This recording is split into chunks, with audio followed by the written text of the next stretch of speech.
The Solitary Reaper by William Wordsworth. Explanation in Urdu and Hindi for class 2nd year by Professor Shahla Yusuf. Bismillahirrahmanirrahim. Rabbi yassir wa la tuwassir wa rabbi ta'ammim bil khair. The Solitary Reaper by William Wordsworth. Explanation in Urdu and Hindi. Bismillahirrahmanirrahim. आज की हमारी poem है The Solitary Reaper और ये लिखी हुई है William Wordsworth की। सबसे पहले जान लीजिए विलियम वर्ड्सवर्थ के बारे में कुछ।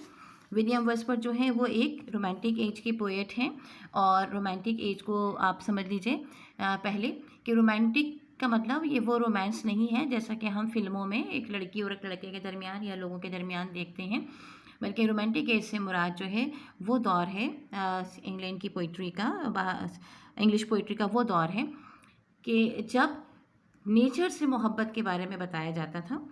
उसमें ये ज़िक्र होता था कि जो चीज़ भी जैसी है, जिस हालत में है, वो उसमें उसकी अपनी एक खूबसूरती है। यानी अगर गांव है तो गांव जिस हालत में है वो अपनी एक खूबसूरती रखता है। अगर जो है वो कोई इंसान है तो वो जिस हालत में जैसा है उसकी अपनी एक खूबसूरती है, तो उसको अप्रिशिएट करना चाहिए। तो लिहाजा यहाँ पर भी हम ये देख रहे हैं कि सॉलिटरी रीपर में विलियम वर्ड्सवर्थ ने जो है एक लड़की को जो कि खेतों में बैठी हुई है और पहाड़ी इलाके की लड़की है, गाना गा रही है और उस गाने को जो है उसको अप्रिशिएट किया है। अच्छा, इससे पहले आपने देखा होगा 9th क्लास में आपने पढ़ी होगी विलियम वर्ड्सवर्थ की पोएम डैफोडिल्स।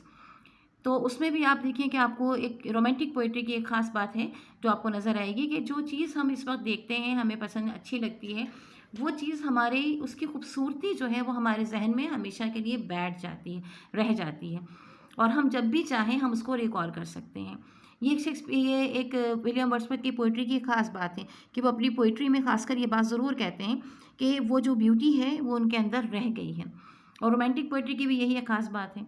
जैसे यहाँ पर भी जो हम सॉलिटरी रीपर पढ़ेंगे तो इसके बारे में कहा जाता है कि William Wordsworth, John Keats, browning, Robert browning और विलियम वर्ड्सवर्थ की बहन डॉरेथी, ये तमाम के तमाम लोग जो हैं पहाड़ी इलाके में गए थे। उसकी वजह ये थी कि जॉन कीट्स जो हैं उनको ट्यूबरक्लोसिस हो गई थी, टीबी हो गई थी।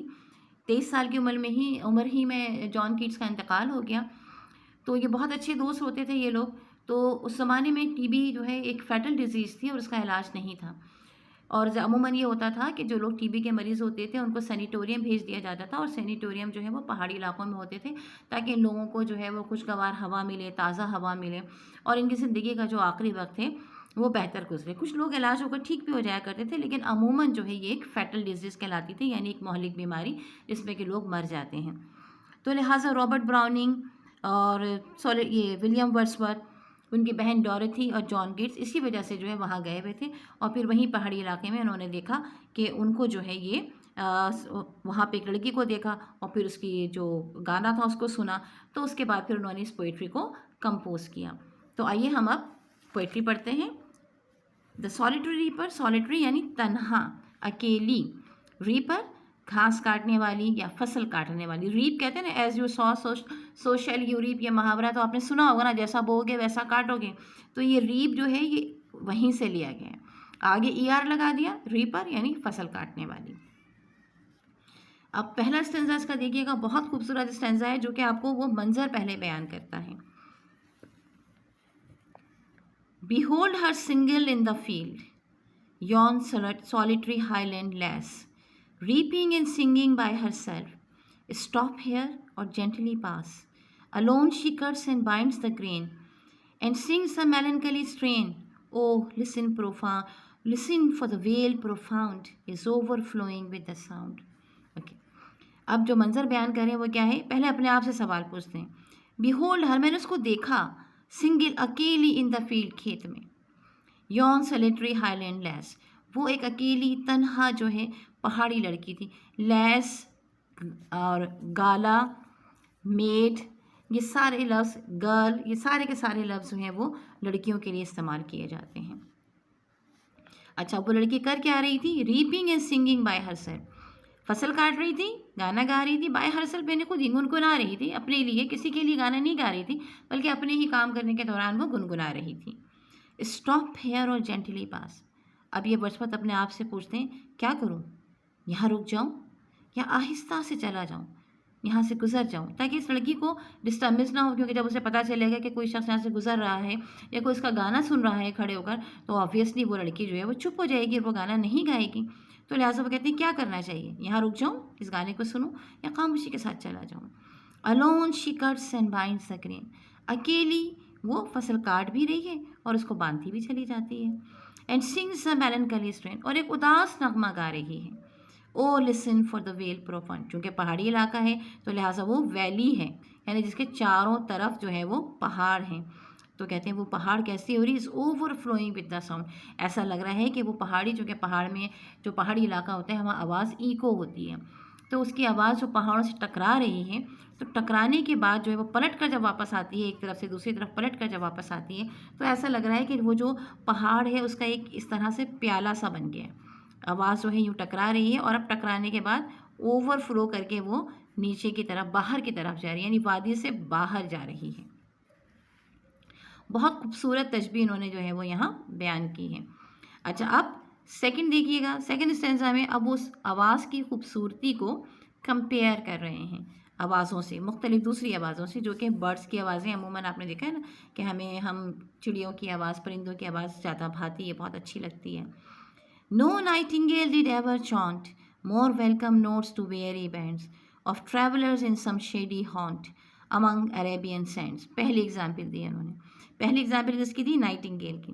कहते किसी नाइटिंगेल ने कभी इतना प्यारा गाना चौंट नहीं किया होगा, नहीं गाया होगा, कोई ऐसा वेलकम नोट्स किसी वेरी बैंड्स, थके हुए काफिले के लिए जो कि सफ़र कर रहा हो कहीं पर, और वो नाइटिंगेल कहाँ होगी, वो तो शेडी हॉर्न्स में होगी, छुपी हुई होगी किसी जगह पर जहाँ पर के पौधे हों, जहाँ पर के साया हो। अब मिसाल का है अमंग अरेबियन सैंड्स, अरब के सहराओं में। अच्छा, अब इस चीज़ को और अच्छी तरह से समझिए ताकि आपको बात पूरी तरह से समझ में आए, क्योंकि ज़ाहिर है कि पोइट्री में थोड़ी बात कही जाती है और उससे इशारतन बयान किया जाता है। असल में अब बात ये है कि जब कोई शख्स सहरा में सफ़र कर रहा होता है तो उसके पास एक महदूद मकदार में खाना पीना होता है, उसके पास एक महदूद मकदार में पानी मौजूद होता है, और वो अपनी मंजिल पर पहुंचने या रास्ते में अगर कोई नक़लिस्तान आ जाए, ओएसिस आ जाए, जहाँ पर के पौधे होते हैं, चश्मा होता है, पानी होता है, तो वो उसका इंतज़ार कर रहा होता है कि अगर वो रास्ते में मिल जाए तो हम ताज़ा पानी ले लें, ताज़ा खाना पीना ले लें, और अगर वही उनकी मंजिल है तो वहाँ रुक जाएँ, ज़ाहिर है कि वहाँ फिर अपने आप को ताज़ा दम करें। तो जब वो अभी सब सहरा में होते हैं तो सहरा में उनको जब नाइटिंगेल की आवाज़ आती है, क्योंकि नाइटिंगेल बुलबुल जो है वो कहाँ पर होती है, वो तो होती है नखलिस्तान में, तो वो किसी दरख्त पर अपना गाना गा रही होती है। तो जब वो आवाज़ उस गाने की सुनते हैं तो फिर उनको वो खुशी महसूस होती है कि हाँ, अब हम अपनी मंजिल की तरफ पहुंच रहे हैं, या फिर हम एक ऐसे पड़ाव की तरफ पहुंच रहे हैं कि जहाँ पर के हमें ताज़ा खाना मिलेगा, जहाँ पे हमें ताज़ा पानी मिलेगा, या हमें रेस्ट करने के लिए मौका मिलेगा। तो लिहाजा जो नाइटिंगेल की आवाज़ होती है उनके लिए एक खुशामदीद का गाना होती है, उनके लिए खुशी की खबर होती है, और वो चूँकि बहुत अरसे से चारों तरफ सिर्फ सहरा ही को देख रहे होते हैं, तो उन्हें ये खुशी होती है कि वो हरे हरे दरख्तों को देखेंगे और एक बाग में जाएंगे, तो इसलिए उनको ये आवाज़ बेइंतहा खूबसूरत लगती है और उन्हें खुशी का और ज़िंदगी का पैगाम देती है। ठीक है, तो ये चूँकि ज़ाहिर है कि अगर आप सहरा में हैं, गर्मी में हैं, और फिर आपको ठंडी जगह का एहसास हो रहा है कि हाँ जी, अब ठंडी हवा आने वाली है, ठंडी जगह पहुँचने वाले हैं, तो आपको ये आवाज़ बहुत खूबसूरत लगती है, और आप अपने लिए इस जो है याद कर लीजिए, जो आपको, क्योंकि ज़ाहिर है सहरा का तसव्वुर नहीं होगा, तो आपके लिए तसव्वुर बहुत अच्छा आसान सा है। आप ये सोचिए, जब आप स्कूल में पढ़ते थे तो छुट्टी की घंटी कितनी अच्छी लगती थी, उसकी आवाज़ आपको कितनी प्यारी लगती थी कि बस अब छुट्टी और अब घर भागना है। तो उसको, इस इमेजिनेशन को थोड़ा और बढ़ाइए, आप तो थोड़ी देर 4 घंटे 5 घंटे स्कूल में रहें, फिर भी आपको छुट्टी की घंटी इतनी अच्छी लगती है, या लगती थी, अभी भी लगती है, खैर कॉलेज में भी आप लोग यही कर रहे होते हैं, तो अभी भी लगती होती है। लेकिन जब कोई सहरा में हो, कई महीनों उसने सहरा में सफ़र कर रहा हो, काफ़ी अरसा उसने वहाँ सफ़र किया, और अब कहीं जाके उसे ये आवाज़ सुनाई दे नाइटिंगेल की कि जी अब ताज़ा पानी मिलने वाला है, अब खाना मिलने वाला है, अब हम फ्रेश हो सकते हैं, तो सोचिए कि उसे कितनी खुशी होगी और वो आवाज़ उसे कितनी प्यारी लगेगी। ठीक है, एक एग्जाम्पल नाइटिंगेल की हो गई। अब बिल्कुल इसी तरह की दूसरी एग्जाम्पल है, a voice so thrilling never was heard in spring time from the cuckoo bird breaking the silence of the seas among the farthest Hebrides. अब समंदर की मिसाल दी गई, कि समंदर में जब लोग सफ़र कर रहे होते हैं चारों तरफ वही पानी पानी होता है, सहरा में सब तरफ मिट्टी होती है और यहाँ पे चारों तरफ पानी ही पानी होता है। अब इस पानी में जब वो साहिल की तरफ पहुँचने लगते हैं तो फिर वहाँ पे उन्हें कू बर्ड की आवाज़ सुनाई देती है जो साहिल के करीब होती है। तो फिर सहरा की ये समंदर की ये तमाम शोर शराबे में और समंदर की जो बाज़ वक़्त कभी खामोशी होती है, बहुत इन तमाम चीज़ों में से जब उन्हें ये आवाज़ सुनाई देती है कू बर्ड की, तो उनकी भी खुशी की इंतहा नहीं रहती कि उन्हें ये खुशी मिल जाती है कि हाँ जी, अब हम साहिल पर पहुंचने वाले हैं। वही बात कि अब हमें भी ताज़ा खाना, ताज़ा पानी और लोग देखने को मिलेंगे। सबसे इम्पॉर्टेंट बात ये है कि सहरा में और चाहे आप समंदर में हों, तो जो लोग आपके आसपास होते हैं बस आप वही चेहरे देख रहे होते हैं। लेकिन जब आप किसी मंजिल पर उतरते हैं तो वहाँ और मुख्तलिफ लोगों से भी आपकी मुलाकात होती है। तो ये मिसाल उन्होंने दो दी हैं, एक नाइटिंगेल की और एक कुकू बर्ड की, कि किस तरह इनकी आवाज़ जो है उन लोगों को एक ज़िंदगी बख्श रही होती है। लेकिन अब आगे क्या कहते हैं ये देखिए, अब वो कहते हैं ये तो इस लड़की की जो आवाज़ है वो तो इन दोनों आवाज़ों से भी खूबसूरत है। ये तो इन दो खुशी और ज़िंदगी का पैगाम ये दो आवाज़ें देती हैं, नाइटिंगेल की और कुकू बर्ड की। इस लड़की की आवाज़ तो उससे भी कहीं ज़्यादा खुशी और ज़िंदगी का पैगाम दे रही है। अब आगे देखिएगा, नेक्स्ट हम इसका स्टैंजा देखते हैं। When no one tell me what she sings, perhaps the plaintive numbers flow for old, unhappy, far off things, and battles long ago. Or is it some more humbly familiar matter of today, some natural sorrow, loss, or pain that has been and may be again? अब पहले आपको बताया, first stanza में इन्होंने आपको बताया situation क्या है, ठीक है। सेकंड स्टेंजा में आपको बताया खूबसूरती उसकी कंपेयर की दो चिड़ियों की आवाज़ से। थर्ड स्टेंजा में फिर दोबारा से अपने आप से सवाल कर रहे हैं, बल्कि कह रहे हैं कि क्या कोई मुझे बताएगा या कोई मुझे बताएगा कि ये लड़की क्या गा रही है। यानी आप ये देखिए कि जो वो गाना गा रही है उसके अल्फाज शायर को नहीं पता, उस ज़बान को वो नहीं जानता, मगर उसमें कहते हैं ना, म्यूज़िक हैज़ नो लैंग्वेज।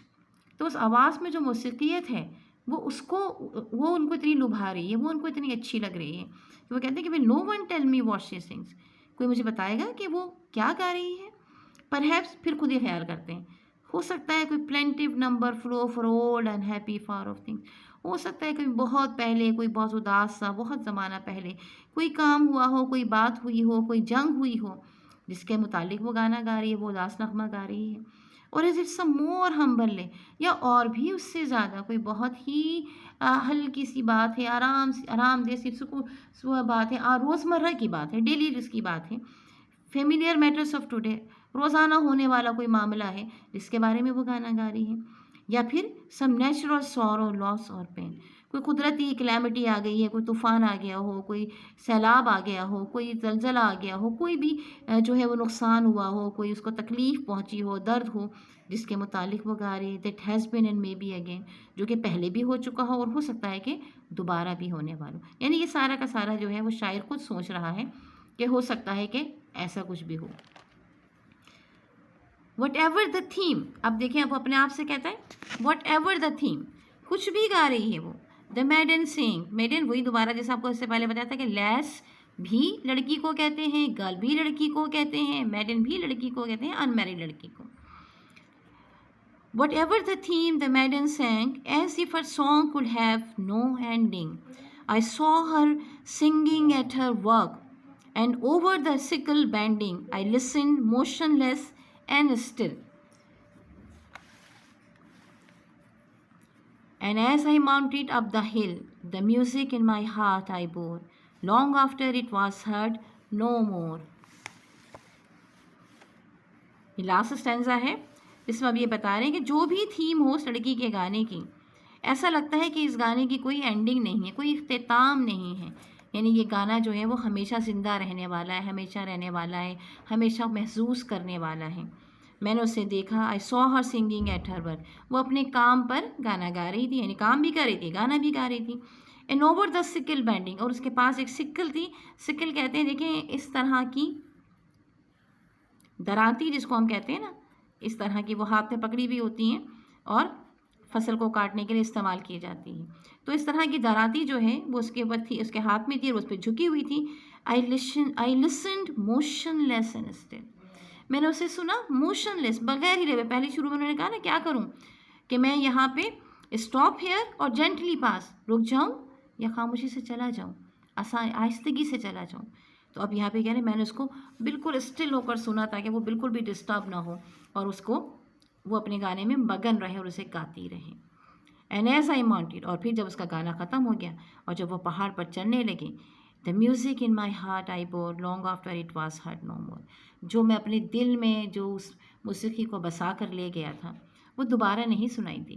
यानी दोबारा उनकी मुलाकात उस लड़की से नहीं हुई, दोबारा उस लड़की को गाता हुआ नहीं सुना, लेकिन उनके दिल के अंदर वो म्यूज़िक हमेशा के लिए रही। और यही रोमांटिक पोइट्री की एक खूबसूरती है और यही रोमांटिक पोइट्री की थीम है कि जो भी नेचुरल थिंग्स होती हैं, जो खूबसूरती होती है, वो आपके अंदर हमेशा के लिए रह जाती हैं, वो आपको हमेशा जो है खूबसूरती देती हैं।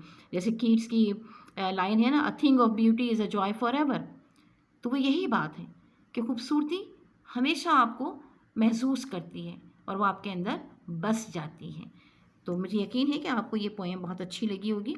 इंशाअल्लाह ताला नेक्स्ट जो इसकी हमारी वीडियो होगी उसमें हम ज़रूर जो है वो इसके वर्ड्स मीनिंग करेंगे। कुछ वर्ड्स मीनिंग आप देखिएगा किताब में भी आपके पास ये नोट्स की सूरत में लिखे हुए हैं। कुछ मज़ीद वर्ड्स मीनिंग जिसकी की ज़रूरत होगी उसको ज़रूर आपको बता दिया जाएगा और इंशाअल्लाह ताला फिर हम इसके क्वेश्चन आंसर्स करेंगे। मुझे उम्मीद है कि आपको मेरी एक्सप्लेनेशन से इस पोएम को समझने में मदद मिली होगी और अगर मेरी उम्मीदों के मुताबिक ही हुआ है, ऐसा ही हुआ है, तो फिर आप ज़रूर अपनी दुआओं में हमें याद रखिएगा, हमारे लिए दुआ खैर कीजिएगा। हमारी दुआ है आपके लिए कि अल्लाह ताला आपके लिए आसानियाँ करें और आप बहुत अच्छा पढ़ें लिखें, कामयाबियाँ हासिल करें। अल्लाह ताला आपको आपके मकासद में कामयाबी अता फ़रमाए और जो कुछ भी आप पढ़ें वो आपकी ज़िंदगी में पॉजिटिवली आपके काम आए इंशाअल्लाह ताला। आमीन सुम्मा आमीन। चैनल को ज़रूर सब्सक्राइब कर लीजिएगा अगर नहीं किया है तो, और शेयर कीजिएगा अपने दोस्तों में और लाइक करना तो बिल्कुल मत भूलिएगा। और एक और बात जो कि मैं मुसलसल आपसे आपके व्हाट्सएप ग्रुप में भी कह रही हूँ, अभी भी यही आपको यहाँ पे भी ये कहूँगी कि देखिए कमेंट्स ज़रूर कीजिए। आपके टीचर्स में ये सिर्फ मेरी ही नहीं बल्कि आपके तमाम टीचर्स, आपने देखा कि हमारे चैनल पे जो है तमाम टीचर्स की पोएम आ रही हैं, सॉरी तमाम टीचर्स के जो है लेसन्स आ रहे हैं, तो आप उसको कमेंट्स ज़रूर कीजिए, उनका थैंक यू ज़रूर कहिए कि सब लोग आपके लिए जो एफ़र्ट्स कर रहे हैं, तो आप पर ये एक आपकी ज़िम्मेदारी बनती है कि आप उनको ज़रूर थैंक यू कहें। ठीक है, खुश रहिए, अल्लाह ताला आसानी और बेहतरी करे आपके लिए। अल्लाह हाफ़िज़।